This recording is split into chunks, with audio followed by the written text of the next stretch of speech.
কিভাবে ঠোঁট নিমেষেই গোলাপি হবে জেনে নিন। ঘরোয়া লিপ বাম। গোলাপি ঠোঁটের জন্য ঘরোয়া উপায়েই তৈরি করা যায় লিপ বাম। 2 চামচ পেট্রোলিয়াম জেলির সঙ্গে 1 চামচ স্ট্রবেরি মিশিয়ে একটি লিপ বাম তৈরি করা যেতে পারে। প্রতিদিনের ব্যবহারে উপকার পাওয়া যাবে। চিনির স্ক্রাব ব্যবহার। চিনি প্রাকৃতিক এক্সফোলিয়েটর হিসেবে কাজ করে। ত্বকের উপর জমে থাকা মৃতকোষ দূর করে ঠোঁটের রং হালকা করতে সাহায্য করে। 2 চামচ মাখনের সঙ্গে 3 চামচ চিনি মিশিয়ে একটি ঘন পেস্ট তৈরি করতে হবে। সপ্তাহে 2 থেকে 3 দিন এই স্ক্রাব ব্যবহারে ঠোঁটের রং হালকা হবে। ঠোঁটের ঘরোয়া স্ক্রাব। দুধ এবং হলুদ গুঁড়া মিশিয়ে একটি ঘন পেস্ট তৈরি করতে হবে। ঠোঁট ভিজিয়ে নিয়ে একটি নরম ব্রাশ দিয়ে ঠোঁট ঘষে নিতে হবে। এরপর সামান্য পেস্ট নিয়ে ঠোঁটে লাগিয়ে 2 থেকে 3 মিনিট অপেক্ষা করতে হবে।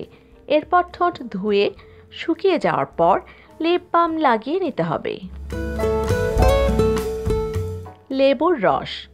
প্রাকৃতিক ব্লিচিং উপাদান হিসেবে পরিচিত লেবু, তাই ঠোঁটের কালচে ভাব দূর করতেও লেবু দারুণ কার্যকর। 1 টুকরা লেবু নিয়ে ঠোঁটে ঘষে নিলেই উপকার পাওয়া যাবে। প্রতি রাতে ঘুমানোর আগে লেবুর রস মেখে ঘুমালে উপকার পাওয়া যাবে। লেবু ও চিনির স্ক্রাব। 1 চামচ লেবুর রস, সামান্য নারিকেল তেল ও 2 চামচ চিনি ভালোভাবে মিশিয়ে ঘন মিশ্রণ তৈরি করতে হবে। চাইলে আরও খানিকটা চিনি মিশিয়ে নেওয়া যেতে পারে। এই স্ক্রাব ঠোঁটে ঘুরিয়ে ঘুরিয়ে মালিশ করতে হবে। নরম এবং ছোট্ট একটি টুথব্রাশ দিয়েও ঘষে নেওয়া যেতে পারে। কুসুম গরম পানি দিয়ে ধুয়ে লিপ বাম লাগিয়ে নিতে হবে। মধু।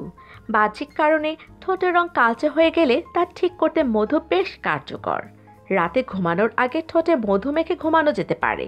এতে সারা রাত ঠোঁটের নমনীয়তা বজায় থাকে, তাই ঠোঁটের কালচে ভাব দূর হয় এবং ঠোঁটে গোলাপি ভাব যুক্ত হয়। অলিভ তেল। অলিভ তেলে রয়েছে ভিটামিন সহ নানা রকম খনিজ উপাদান। প্রতিদিন ঘুমানোর সময় ঠোঁটে অলিভ অয়েল লাগিয়ে ঘুমালে ঠোঁট কোমল হয়। এই ভিডিওটি যদি আপনাদের এতটুকু ভালো লেগে থাকে তাহলে আর দেরি না করে অবশ্যই সাবস্ক্রাইব করুন।